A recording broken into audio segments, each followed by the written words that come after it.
ധർമ്മ പ്രമാണം. ധർമ്മപ്രാവേശക്ക് ഒരിക്കൽ സ്വാഗതം. வாத்தியார், நம்ம சாஸ்திரத்துல ராஜ்யாபிஷேகம்னு ஏதாவது ஒரு விதி இருக்கா?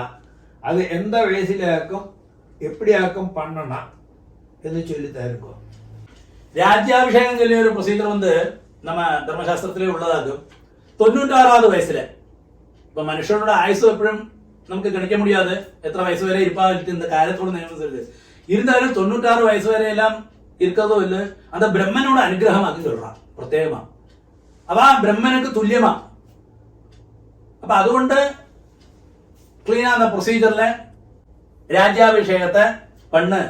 അപ്പൊ രാജ്യാഭിഷേകം சொல்றது 96வது വയസ്സില് 95 വയസ്സ് പൂർത്തിയായിച്ച് അതിലേന്ത് ഏത് ജന്മമാസം പറഞ്ഞോ 96 വയസ്സുള്ള മാസങ്ങളിലെ அந்த நட்சத்திரம் പറഞ്ഞോ நீ கிளீனா ராஜ்யாபிஷேகத்தை பண்ணிவிடு. அப்படி ஒரு விதி இருக்கு, அதுவும் கல்போக்தத்திலாம் சொல்லி இருக்கு.